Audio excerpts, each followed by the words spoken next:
So you dream about racing, you read about racing, you play racing games, you beat your car up on weekends on track days, but you haven't quite made it onto the racetrack and wheel to wheel, and that's something you'd love to do someday. Well, this little film and the website startvintageracing.org is hopefully going to give you a little bit of information, maybe a little bit of inspiration that'll get you from the bleachers onto the racetrack. So let me tell you about vintage racing. There's a couple of things that are unique about this sport.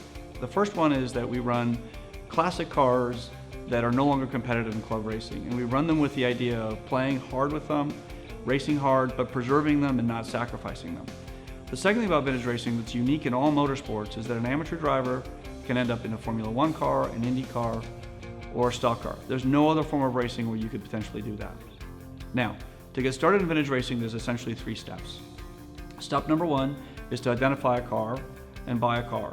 Step number 2 is to get trained as a driver and join a club. And step number 3 is to put together the resources to support yourself at the track to make sure that you're having a really fun time, things are safe and reliable for you. All right, let's talk about cars. So if you're a novice in racing, the thing that we strongly recommend is that you get a momentum car. There's kind of 2 categories of cars. There's production-based cars that started out life as a street car that have been turned into race cars. And then there's pure race cars like open wheel cars and sports racers. So on the production-based side, you want a car that's what we call a momentum car. It means it has more grip than power. This is a car that would have maybe 100 horsepower, something like that. It's got reasonable grip, it's light, it's small. They have a lot of advantages. They have advantages in terms of how they teach you to drive. They develop good habits. You develop, a strong sense of how to maintain your speed through the corners. Because a momentum car is light, our tires last all season, sometimes more than one season. Engines last several seasons, and so they're not super expensive to operate. And then they're also manageable for somebody just getting into the sport. You don't need to get a huge rig to haul them. You don't need a lot of equipment to support them. They're very straightforward. And best of all, they're simple. So a good momentum car from the 60s, early 70s is going to require very basic mechanical skills. The other option, and my favorite, is an open wheel car. And there's a lot of choices there as well. You can get a Formula V, a Formula Ford, or a Formula Junior. This is a Merlin Formula Ford. They run the tire, we can run the tires for almost a season entirely, sometimes more. We run the engines for several seasons. They're light, so you don't need a great big rig to haul them around, and they're dead simple. Someone with average mechanical skills like me can do almost everything on this car. The next step is to get trained as a driver. Now, in competitive racing clubs, they require you to go through their school and get a license and do a number of events with them before you're free to actually go and compete. Vintage racing is a lot more flexible. We're a lot more relaxed about what we need from you as a driver to get on the racetrack. So you can go to a school, you can go to Skip Barber, you can go to the Alan Berg School, you can go to the Bondron School, but you can also do track days.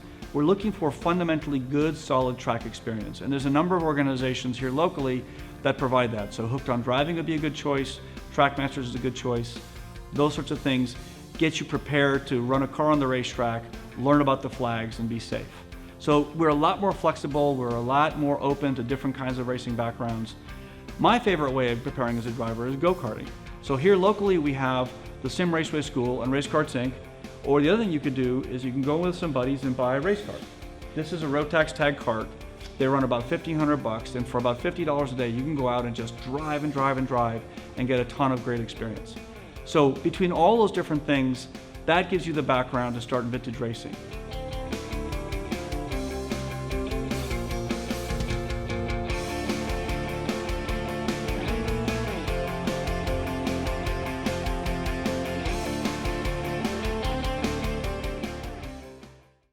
So that's essentially the driver training part of it. Then the next thing you need to do is join a club. Now in Northern California, CSRG is our home club. There's a club in almost every region of the country. And one of the things that's really cool is that if you get your medical card or your license for one club, you can run with any club in the country and some clubs internationally. So after you join the club, and it's between $75 and $100 a year to belong to the club, they're going to want you to fill out a medical form. So you go to the doctor with a form. It's very, very straightforward. And it's just a check to make sure that you've got the basic health to handle the high stress environment of a race car. Once you've done that, you've got your medical card, you can go racing. You can go racing with your club, you can go testing at the track. There's all sorts of things you can do with that. So one of the things that people worry about a lot is support at the track. Am I going to be by myself? How do I manage this? Well, most of our members bring a buddy. It's not that hard to get somebody with a little bit of mechanical skill who wants to hang out at the races with you. But if preparing the car and supporting yourself at the racetrack is just too much, what a lot of people don't know about is that there are race shops. Just here in Northern California alone, there's maybe 20 race shops that provide support services at the racetrack.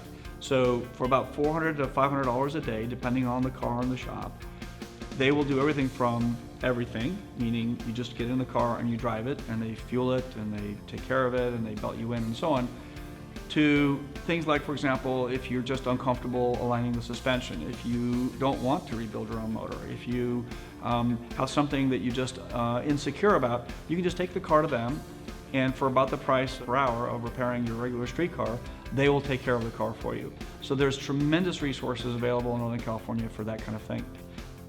The last thing you've got to do is gather the resources. You've been trained, you've got your car, but now you need to get to the racetrack, you need to have the right gear, you need to have all the things necessary to have a fun, safe weekend. Our strong bit of advice to people who are getting into this is keep it simple. What I tell people is, if you can't stick it all inside your SUV and in a simple open trailer, you've got too much stuff. The right kind of car means that you can go to the racetrack with a simple open trailer, a box of simple spares, a little toolbox, and that's it. Keep it really, really simple. Maybe you need a cooler with beers for your buddies, but that's it. Now, when you also go about the process of buying your driver's gear, your helmet, your driver suit, that kind of thing, you're going to get a lot of advice about this. So I'll give you an example. This is a Snell rated helmet. I bought this helmet for $300 on sale. You can spend up to $3,000 on a helmet. They're all very, very safe helmets. They've all got Snell ratings. So focus your investment on the stuff that's going to keep you safe, make the car reliable, and increase your enjoyment. Okay? So that's it. There's a lot more in the way of information at getstartedvintageracing.org, and we hope this film has been inspiring and that we'll see you at the races.